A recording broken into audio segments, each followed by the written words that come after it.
अस्सलाम वालेकुम स्टूडेंट्स, हिंदी की क्लास में आपका स्वागत है।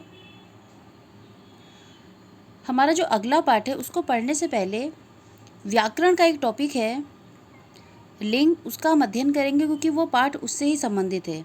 इससे पहले की क्लास में हम लोग ने वचन पढ़ा था।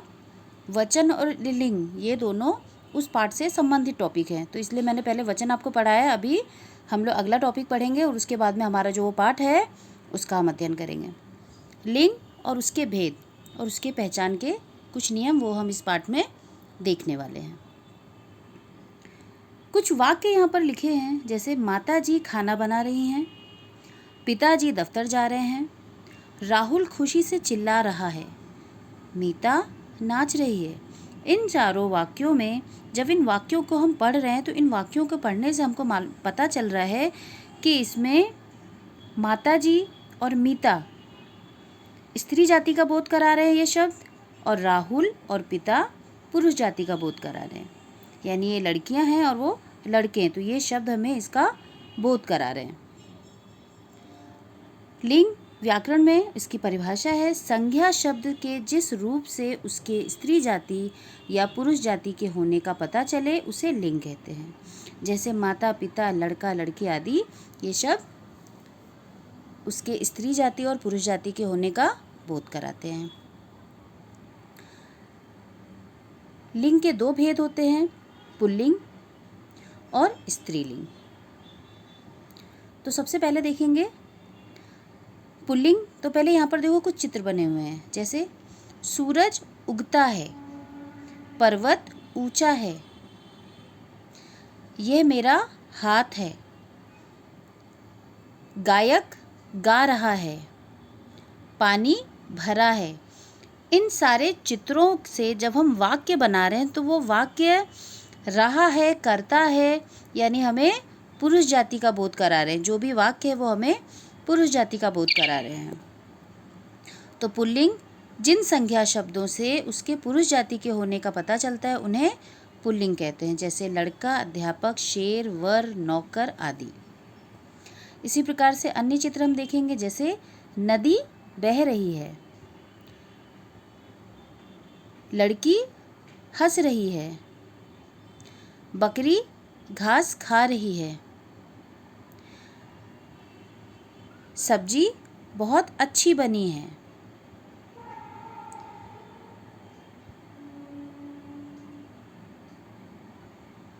और परिवार के लोग खुश हैं।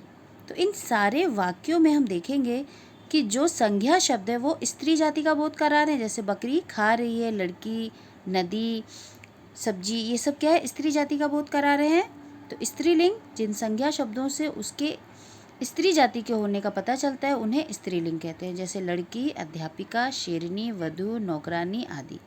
ये सब क्या है, स्त्री जाति। अब यहाँ पर देखो कुछ वाक्य लिखे। अभी हमने देखा सजीव चीज़ों के बारे में, निर्जीव चीज़ों में भी लिंग की व्याख्या की जाती है, जैसे गिलास टूट गया, किताब खुली है, या फल कच्चा है, या इमली कच्ची है। अब देखो यहाँ पर गिलास, पुस्तक, फल, इमली ये सब क्या है, सजीव चीज, निर्जीव चीज़ें। तो इनसे भी जो वाक्य में जिस तरह से हम इनको प्रयोग करते हैं, यानी जो क्रिया शब्द होता है, गया है, खुली है, कच्चा है, कच्ची है, जो क्रिया शब्द होते हैं या विशेषण शब्द जो होते हैं उनसे हम लोग इसकी ये स्त्री जाति या पुरुष जाति है उसका बोध होता है, यानी पुल्लिंग है या स्त्रीलिंग है उसका हमें ज्ञान प्राप्त होता है। अब यहाँ पे कुछ उदाहरण दिए गए हैं लिंग के, जैसे दादा, दादी, पुल्लिंग, स्त्रीलिंग, नाना, नानी, बेटा, बेटी। आप चित्र में देखेंगे ना, पुल्लिंग और स्त्रीलिंग, बेटा, बेटी, मुर्गा, मुर्गी, घोड़ा, घोड़ी, मोर, मोरनी, चूहा, चूहिया, माली, मालिन, बालक, बालिका, बंदर, बंदरिया, हाथी, हथनी, छात्र, छात्रा, धोबी, धोबिन, मामा, मामी, पिता, माता, बकरा, बकरी। तो ये जितने भी हमने चित्र देखे उन चित्रों में लिंग का उदाहरण बताया गया, स्त्रीलिंग पुल्लिंग। पहला चित्र जो था वो पुल्लिंग था और दूसरा चित्र स्त्रीलिंग। तो इस तरह से जो शब्द हैं, संज्ञा शब्द हैं, उनसे हमें स्त्री जाति या पुरुष जाति का जिन शब्दों से हमें बहुत ज्ञान प्राप्त होता है वो लिंग कहलाता है।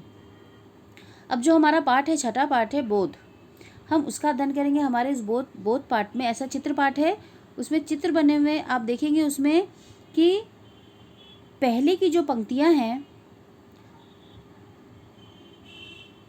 पहले की जो 3 कॉलम है, 3 लाइनें हैं, उसमें वचन बताया गया है हमको, और बाकी की जो खाके बने हैं उसमें लिंग बताया गया है।